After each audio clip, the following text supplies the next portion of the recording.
Hi there everyone, welcome to Infinity Drones.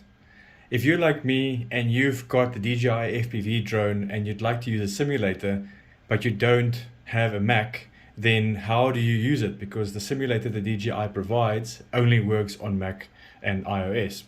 So what you can do is, luckily, you can just put in a standard USB-C cable, put it into the bottom of your controller, have it connected to your machine, and when you plug it in, you can literally just turn it on and your Windows machine is going to pick it up as a USB device.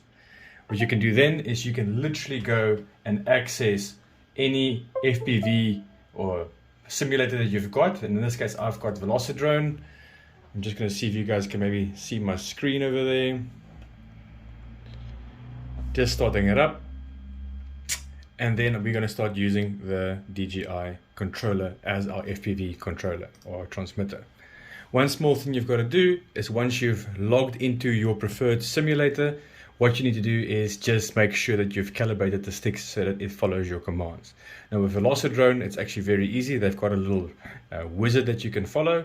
But if you're going to use something like DRL, Liftoff, or even Uncrashed, then you would just need to calibrate your sticks so that it follows the stick commands that you put into the actual simulator. Here you guys can see we've just logged in. So the first thing I'm going to do is I'm just going to go straight to the controller.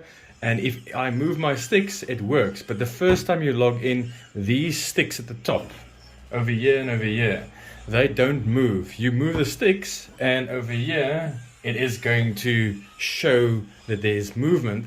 But unfortunately, the sticks don't show in the box at the top and the drone doesn't move. You guys can see over here that when I move the sticks, the drone actually moves as well. And what you need to do is very simple. All you do is you just go to assign sticks. I'm not sure if you guys can see on my screen.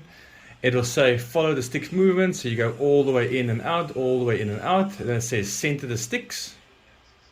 Once the sticks are centered, it says follow the sticks. Just one single quick movement. Then you just move it in. And it asks you to roll the roll stick, the pitch stick, and the yaw stick, and the throttle stick. And then there we go. All of your sticks are now configured.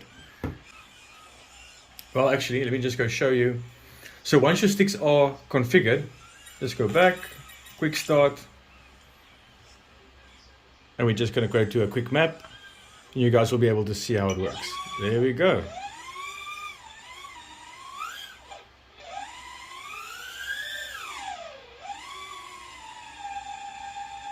So for those of you guys that don't want to go outside and crash, just go in the simulator and have some fun with your DJI controller. Really the best thing you can do before going outside and fly, even trying manual mode. Just go into a simulator, have lots of practice, and once you feel comfortable, then you can go try out manual mode. Anyway, hope you guys enjoyed this video. I'll see you guys in the next one.